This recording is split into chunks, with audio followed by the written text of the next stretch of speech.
And now, the best 60-ish seconds of your week. The worst month of the year, January, almost behind us now. And here in the Northeast, we go from 10 degrees on Monday to 60 degrees on Friday. Only in Pennsylvania and the Northeast, 50 degrees in just a couple of days. But I'll take the 60 over the 10 any day. And this week we saw the results of the New Hampshire primary. Last week I said that if Nikki Haley didn't get significantly close to Donald Trump there, it truly was all over.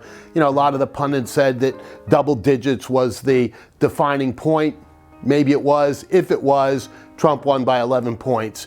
But regardless, moving ahead, there simply isn't a path for Nikki Haley at this point, because next up in real terms is South Carolina. You've got Nevada and the Virgin Islands sandwiched in there, but those are anomalies of a sort right now. South Carolina, though, is a winner-take-all primary, and every indication is that Donald Trump has a huge lead there. And among the political class, he's got the governor, both U.S. senators, the majority of the House, an awful lot of the legislators, et cetera, et cetera, et cetera. It doesn't seem that there's any running room there for Nikki Haley. And does she want to risk embarrassment in her home state and, you know, a significant blunt to anything she'd want to do down the road? So my guess is that it really is over after the first primary, because I believe that she will exit the race, not right away because there's a month to go before South Carolina, but after a little period of time, she will. And that will mean that the first person to win both Iowa and New Hampshire again takes the nomination. And our folks in the liberal media, that's a little bit of a redundancy, but in the media, want to talk constantly about Trump's legal problems. But look at his legal problems in Georgia right now and ask ourselves, who's got the real problem there? Think about it. Fani Willis, I know that's not how she pronounces her name, but it sure looks that way to me.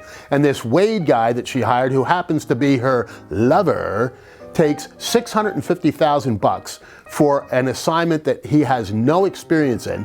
The check hasn't even cleared. He files for divorce. And now the big question is, what were they doing at the White House? What was that meeting all about? Why do you have to go to the White House in order to prepare a Georgia case against Donald J. Trump? Again, by a district attorney who told people when she was running, I'm going to get Trump.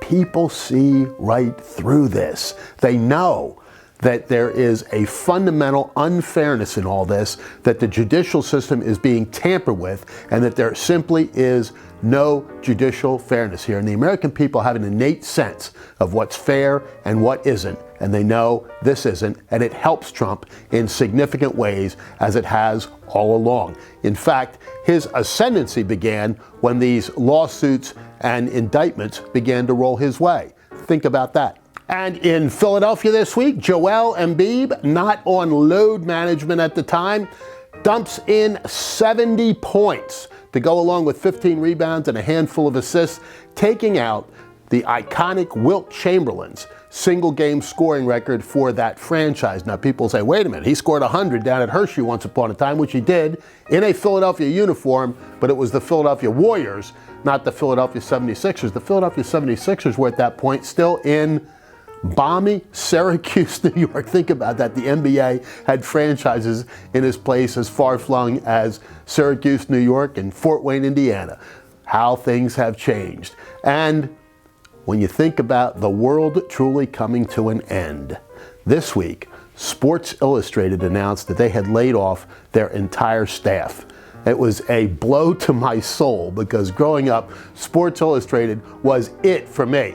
I grew up in a family that didn't have a whole lot, but every Christmas, one of our presents was a year's subscription to Sports Illustrated, and we look forward to that every single week. Read it cover to cover, cut out the pictures, pasted them here and there, did everything with Sports Illustrated magazine. And there was that one issue that was particularly important that my mom tried to get to first so she could hide it from all this, and my dad tried to beat her to the punch so that he could look at it before the boys did. Anyway, rest in peace, Sports Illustrated. Hopefully, somebody will take over that iconic brand and allow it to continue. Because for now, that is the best 60-ish seconds of your week.